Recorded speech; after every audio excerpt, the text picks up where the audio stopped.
Okay, good morning, good afternoon, good evening, wherever you are in the world.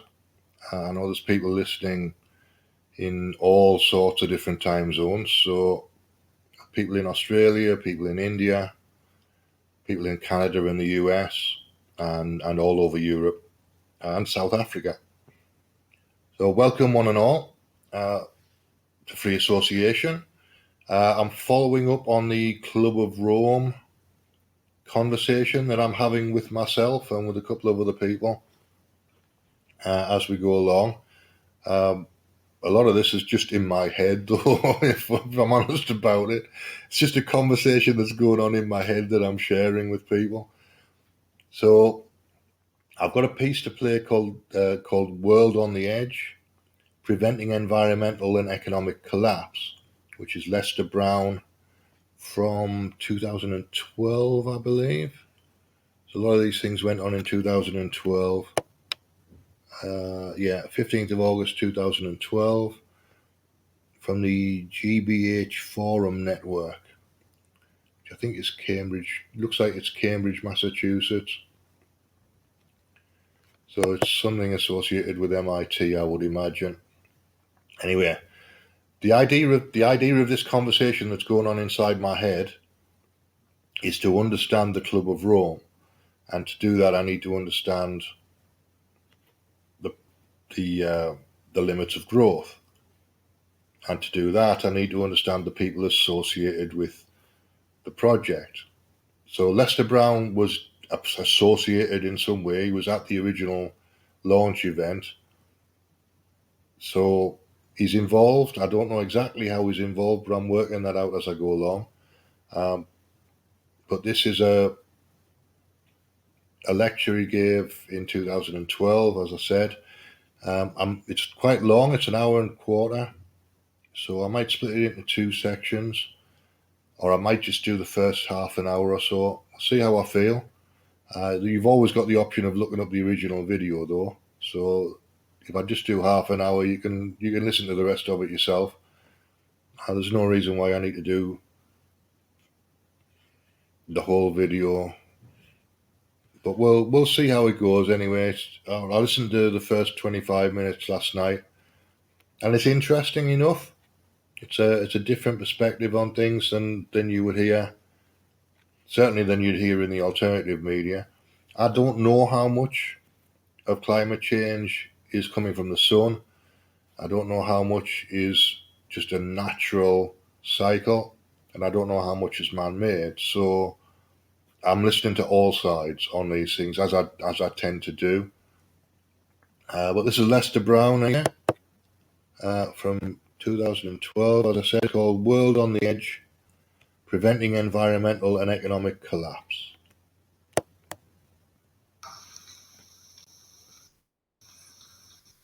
As an author, you have a lot of book tour experiences that you can talk about. One of my favorites is one Tim remembers, where I was being introduced by the late Senator Paul Simon of Illinois, and he held up the latest I'd written. He said, "I've written the sort of book that once you put it down, you can't pick it up again." My other favorite book story has with Liz Carter. Some of you may remember Liz was at one time Mrs. She was public relations at the White House.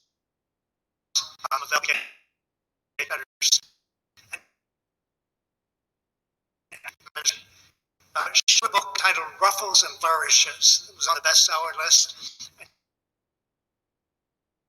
She was reading it, and one night in Atlanta, Georgia, by chance in a hotel lobby, she met her former White House colleague, Arthur Schlesinger. And Arthur said, "Gee, Liz, that's a great book of yours. I really enjoyed it. Who wrote it for you?" She said, "Well, I'm glad you enjoyed it, Arthur. Who read it to you?"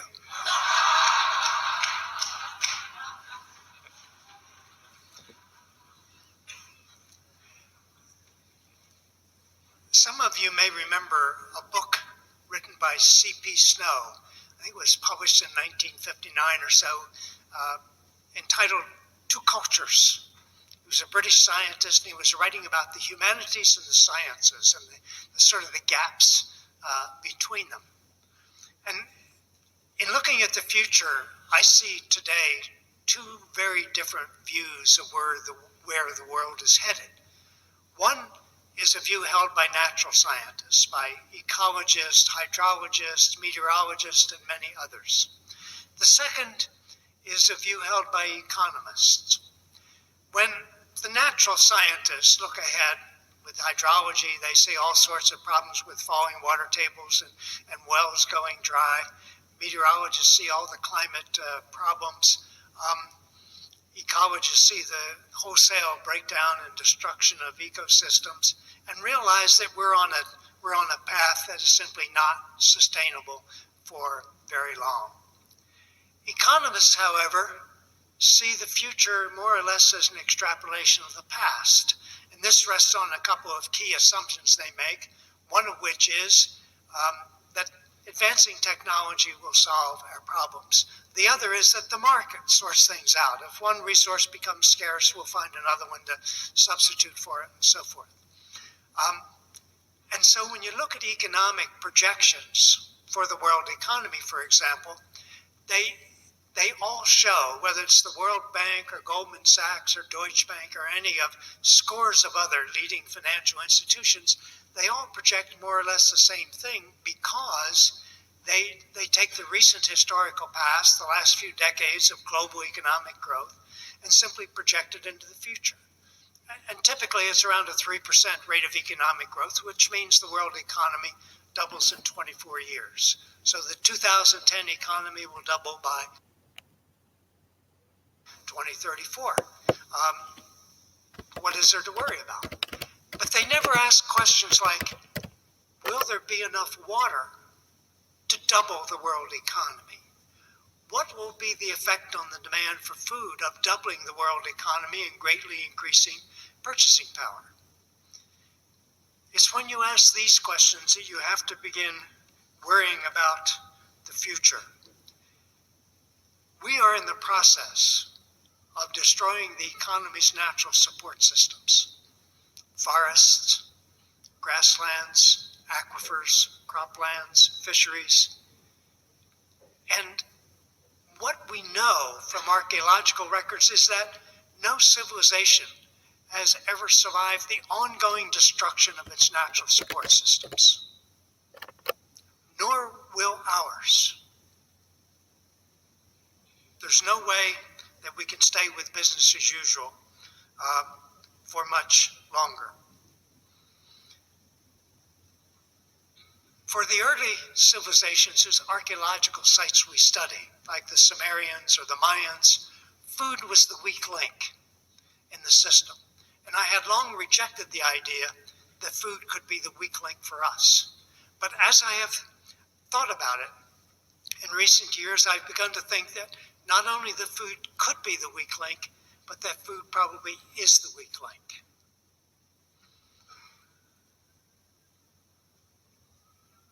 We are creating food bubble economies by overplowing and by overpumping. For example, there are now 18 countries in the world where water tables are falling as a result of overpumping for irrigation. These 18 countries contain over half the world's people. And what's happening is that in each of these countries, grain production is being artificially inflated by overpumping, which you can do in the short run, but not in the long run. And so at some point, you have to reduce the rate of, when the aquifer is depleted, you have to reduce the rate of pumping to the rate of aquifer recharge. So you get a downturn in the availability of water and in grain production. These food bubbles, these water-based food bubbles are beginning to burst. The most dramatic one has occurred in Saudi Arabia.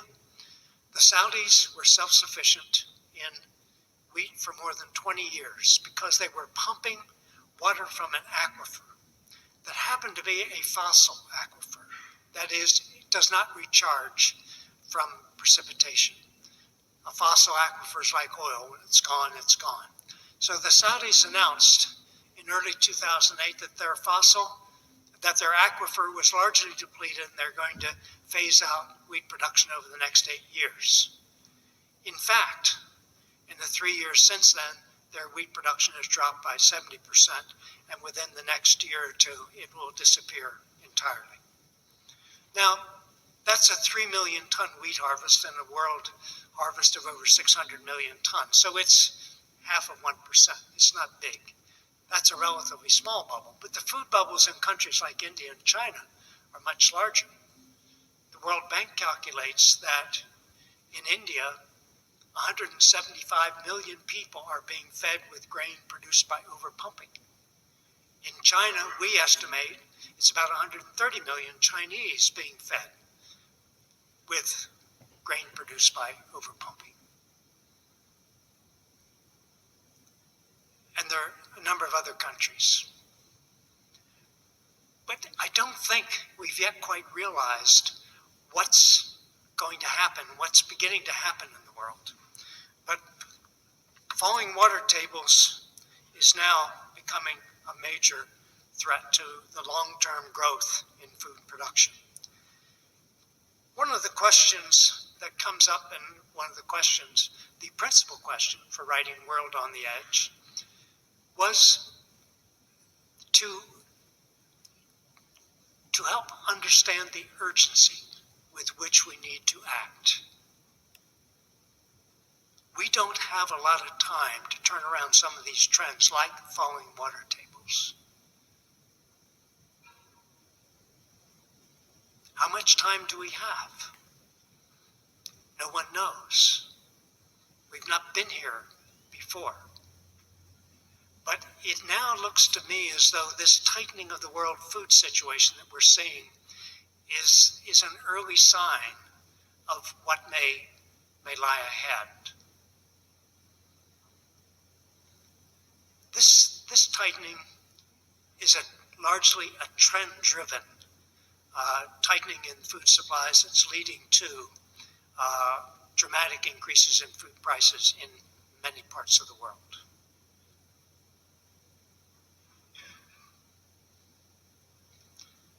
On the demand side of the equation, there are now three trends expanding the world demand for food. One is population growth. There were 219,000 people at the dinner table tonight who were not there last night. And tomorrow night there'll be another 219,000 more.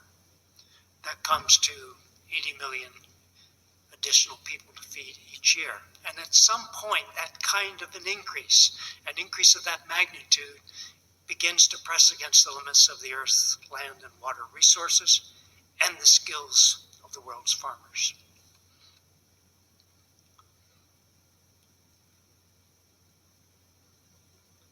We don't know how much time we have left. But one of the things that I do in the opening chapter of World on the Edge is ask the question, what if the Russian heat wave centered in Moscow had instead been centered in Chicago? We watched with sort of morbid fascination the evening news for several weeks this summer, beginning in late June through July and into early August. We were watching Moscow filled with smoke. We saw the death rate in Moscow double because of heat stress and respiratory stresses. We saw by early August a country where there were 300 to 400 new fires starting every day. This was a country literally burning out of control, and the government just not able to cope with it. In the end, there was $300 billion worth of damages.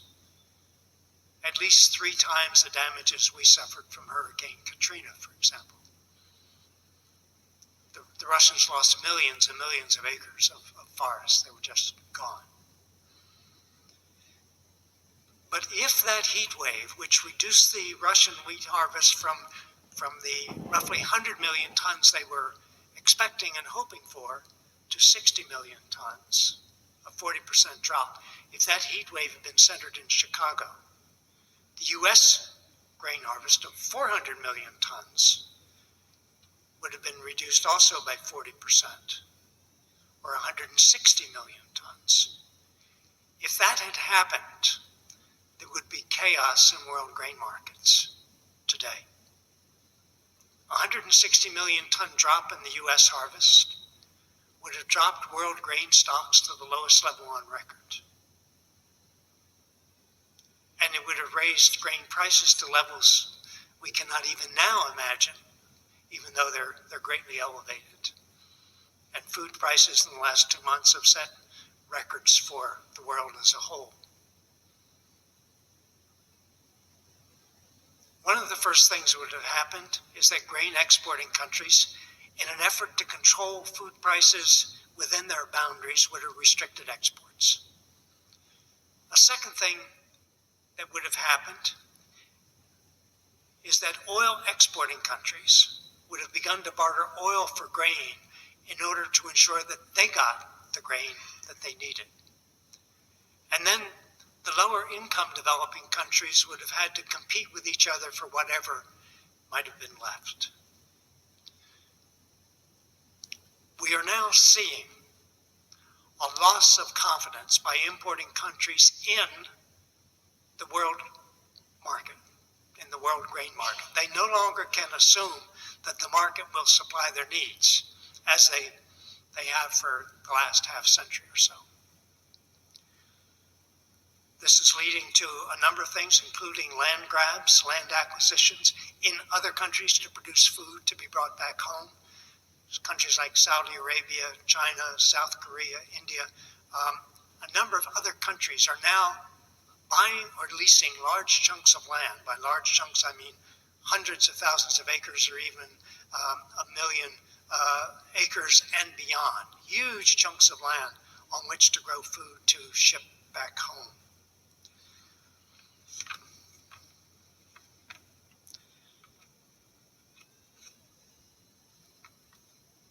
This current surge in grain prices is trend-driven,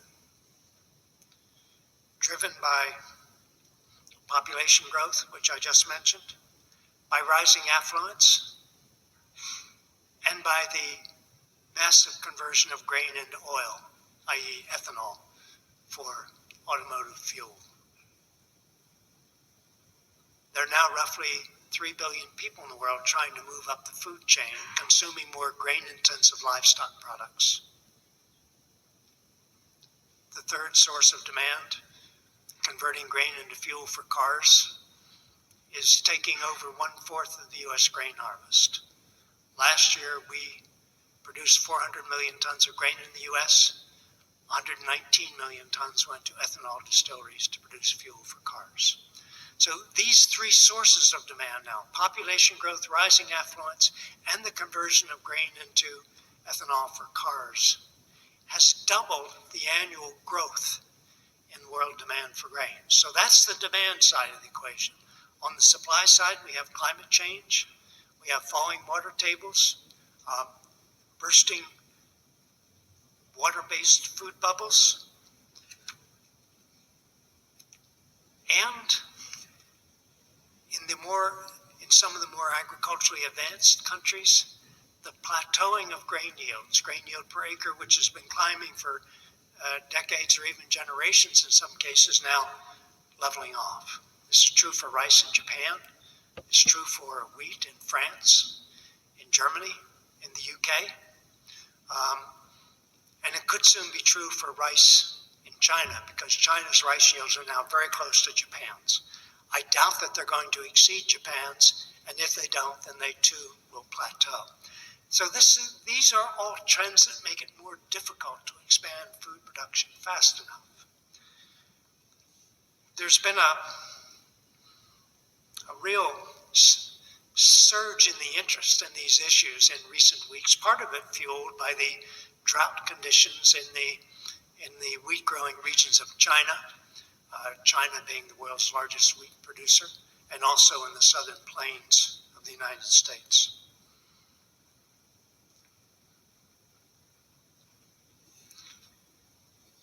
The climate change threat to production is also very real. The rule of thumb that crop ecologists use to assess the effect of rising temperature on yields is that for each 1 degree Celsius rise in temperature, we can expect a 10% decline in grain yields. And that was certainly borne out in Russia this past year. So the recent surge in grain prices is, I think, trend-driven. And unless we deal with the trends that are driving it, it's probably going to continue to be a challenge for us. In looking at the future, there are 3 indicators that I think will tell us more about our future perhaps than any others. One is an economic indicator, world grain prices. The second is a social indicator, the number of hungry people in the world. And the third is a political indicator, the number of failing states in the world. That's in a sense a bottom line indicator. We know that grain prices are high and almost certainly going to go higher. How high, yet we don't know. All eyes are on the next harvest, hoping that we get a really good harvest.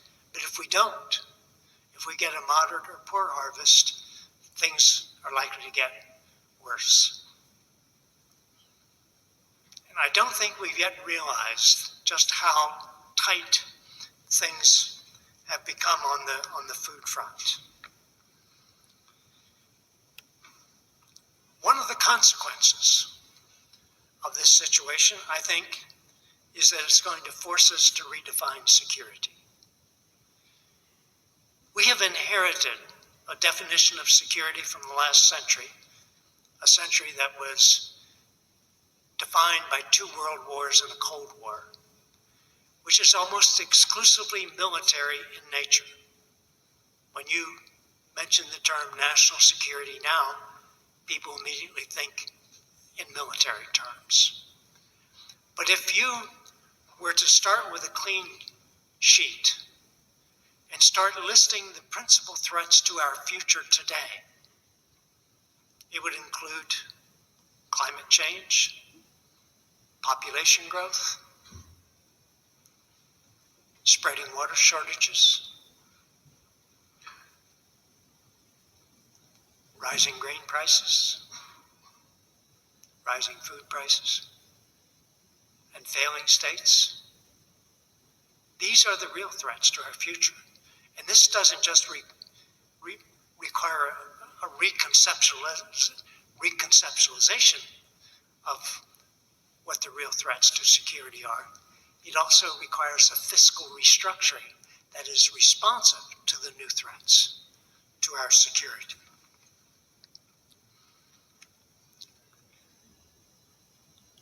We need to now think about how to cut carbon emissions quickly, and that means restructuring taxes. Lower income taxes, offset that with a rise in the carbon tax. No change in the amount of tax we pay, just restructure, doing this over, say, a 10-year period. That would, as the price of carbon went up, we would see a rapid restructuring and a reduction in fossil fuel use and replacement largely with renewable sources of energy.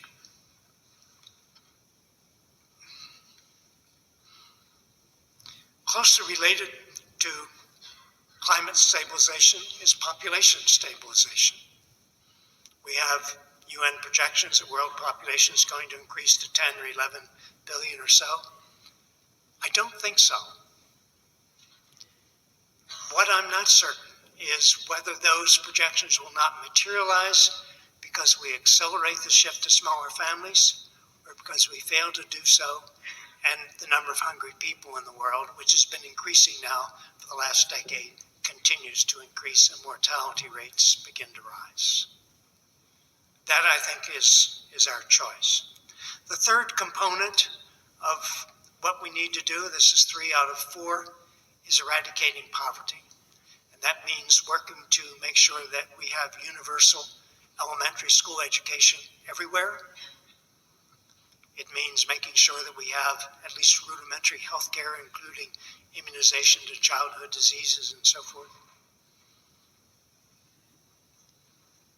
It means school lunch programs in the poorest of the poor countries to get children into school and able to learn when they get there. And the exciting thing about accelerating the shift to smaller families and eradicating poverty is that once you get those trends underway, they reinforce each other. And it's not really as difficult as it may sound, partly because there are 215 million women in the world today who want to plan their families, but who lack access to the family planning services they need. We don't have to convince them. They know. They want smaller families.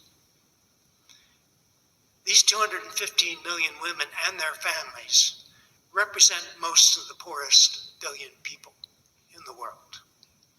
So filling that family planning gap would cost about this much. It is such a small figure, we get lost in the rounding of our current military budget. But it's a gap that we cannot afford to have. Women need reproductive health care and family planning services everywhere.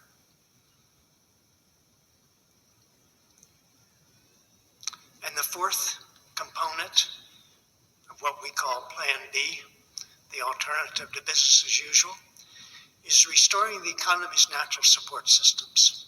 It means, for example, adopting the sort of soil conservation measures we adopted in this country in the 1930s in order to get the Dust Bowl under control, to stabilize our soils.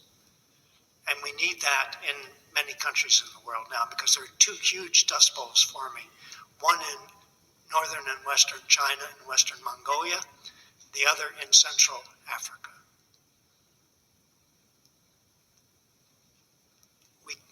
We can't afford to lose topsoil. As someone pointed out, 6 inches of topsoil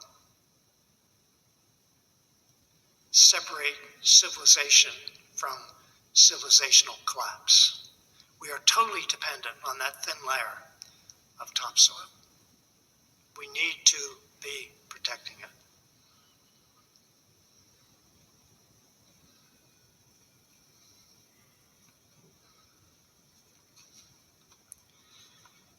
How much does it cost to do these things? Well, first of all, cutting carbon emissions 80% by 2020, we would do by simply restructuring taxes. And that would accelerate the substitution of renewables for fossil fuels. The total of eradicating poverty, stabilizing population, and doing the things we need to do with soil conservation, reforestation, etc., comes to $200 billion of additional expenditures per year for the world. Now, $200 billion is a lot, particularly at this point in time. But it's less than a third of our military budget. And it does address the new threats to our security. And we also need to realize that today, there is no such thing as national security without global security. No country on its own can stabilize its climate. No country on its own can protect the value of its currency. No country on its own can control the international spread of infectious disease. That takes a cooperative effort. So the challenge is to recognize that security today, to be meaningful, has to be global in scale.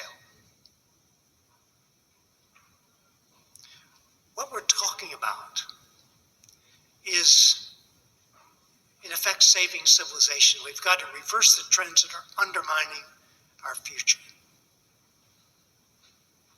Is $200 billion a year too much to spend to save civilization? I don't think so. How do you put a price tag on the future of civilization itself? I don't think we can.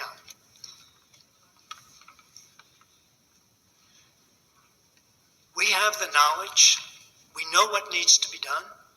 We have the resources. We simply need to redefine security, not just conceptually, as I noted, but in fiscal terms. We can do this. It will take a mobilization unlike anything since World War II. Some of you have heard me say this before, but when I begin to think that the challenges are overwhelming, I remember, and I go back and look at the economic history of World War II. December 7th, 1941, the extraordinarily successful, in military terms, Japanese attack on the U.S. Pacific Fleet, part of which was at anchor in Pearl Harbor, Hawaii. January 6, 1942, President Roosevelt's State of the Union address, in which he laid out arms production goals for the United States. He said we're going to produce 45,000 tanks, 60,000 planes, thousands of ships. And people could not absorb those numbers. They were so far beyond anything that we or anyone else in the world had thought of. But what Roosevelt realized, it was going to take an enormous effort to stem the tide in Europe and in Asia. And what he and his colleagues also realized, that at that time, the largest concentration of industrial power in the world was in the U.S. automobile industry. So after his State of the Union address, when he laid out the arms production goals, he called in the leaders of the automobile industry and he said, because you guys represent such a large share of our industrial capacity, we're going to rely heavily on you to help us reach these arms production goals. And they said, well, Mr. President, we're going to do everything we can, but it's going to be a stretch, producing cars and all these arms too. What they didn't know was that he was about to ban the sale of cars in the United States.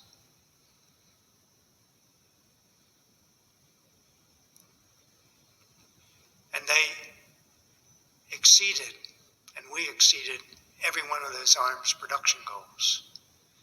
We didn't produce 60,000 planes, we produced 129,000 planes. Fighters, bombers, troop transports, cargo transports. Even today, it's difficult to imagine that. I remember being on book tour a year ago and flying into Seattle, Washington, where Boeing has its large manufacturing facilities. And I was thinking, 129,000 planes? I mean, even today, it's difficult to imagine producing planes on that scale. But we did it. That was 70 years ago.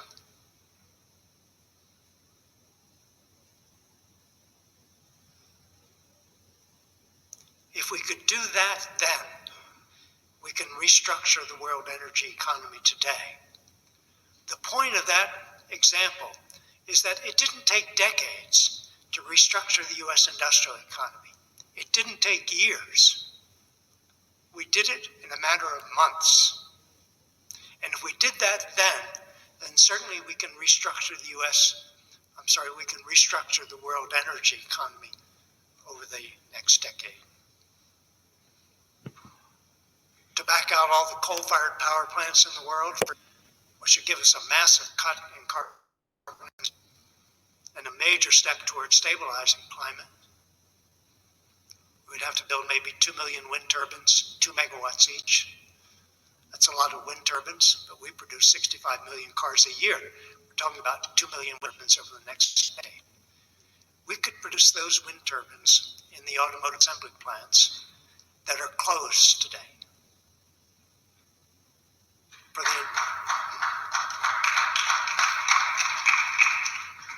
We could produce them for the entire world.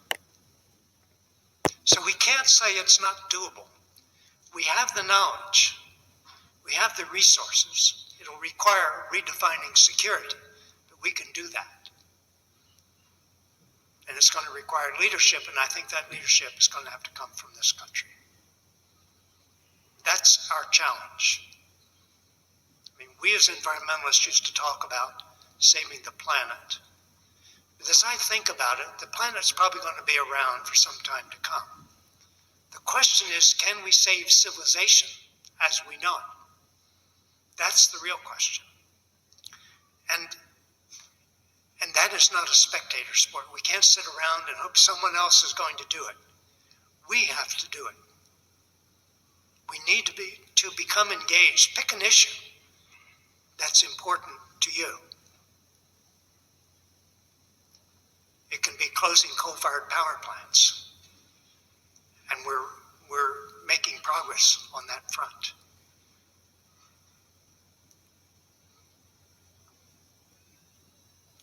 The first goal of the anti-coal movement in this country was to prevent the licensing of new coal-fired power plants.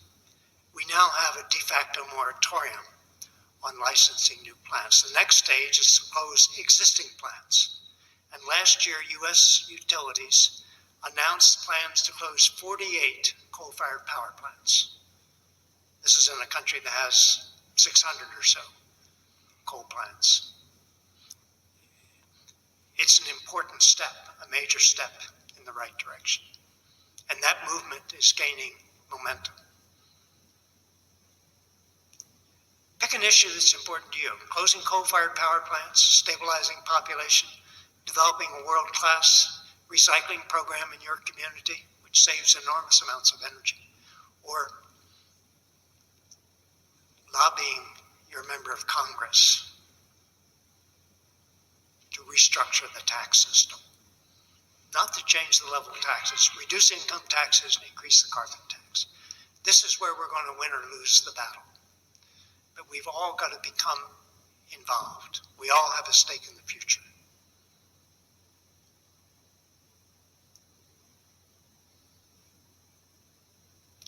Thank you very much.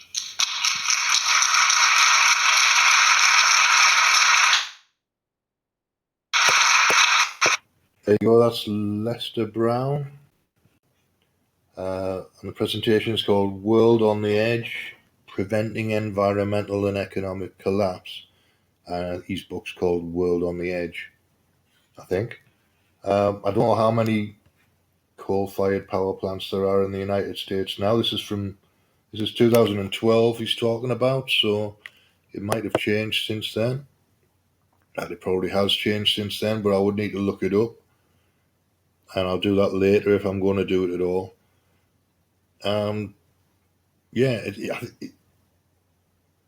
As I've said in other places, I think we need to look at both sides. We need to hear. I need to hear the words coming out of people's mouths and the way they say them to be able to understand their motivation. I can't just take somebody else's word for stuff. I just can't. I don't do that. If I hear it from somebody's mouth, I can hear their tone of voice. I can hear the way that they're speaking about something. If I can see their eyes and hear their voice tone, then I know more about that person than listening to a right-wing talk show host talking about something that happened 50 years ago. That's irrelevant to me. I need to hear what the people at the time were saying at the time. So that's why I'm doing this. It may or may not make sense to other people, but it makes sense to me. So that's all there is to it, really. It's a conversation that's going on in my head, And if and when I do come to a final conclusion about these things, I'll let you know. But gathering background information takes a long time, and sitting and thinking things through takes a long time for me. So the final conclusion might be in 2 or 3 years' time. Once I've understood the Club of Rome, I need to start understanding the Committee of 300. I need to start understanding the Council on Foreign Relations. I need to start understanding the Milner Group and the Institute of International Affairs, or whatever that's called, and the Tavistock Institute. I need to understand all of these things before I can come to a conclusion. But this is a starting point. It's a start. I didn't know I was going to be doing it quite in this way when I started, but hey, I've got some sources of information for the Milner Group and for the Rhodes Foundation and Rhodes Scholarships and for those things. So I might look at those things next.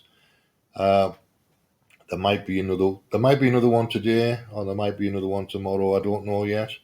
I think I might take a break for a day, and then I've got the funeral on Thursday, and I won't want to do anything on Friday. I wouldn't imagine. I might take a break on Friday as well. So I'm trying to get as much in as I can while I'm enthusiastic.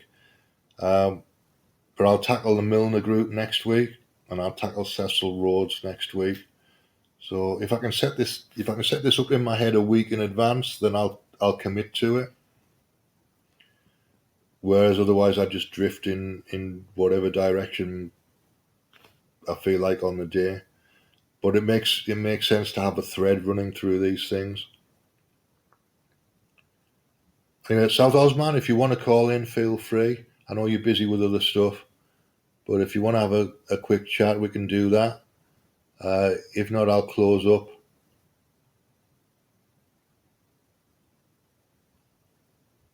And I'll maybe there'll be another one this afternoon. I don't know. Depends how I feel.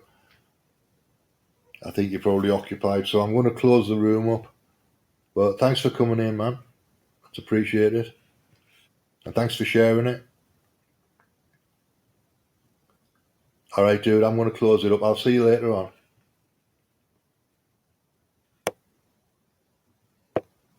Oh, hang on. Do that again. I missed. Oh, is he gone? He's gone.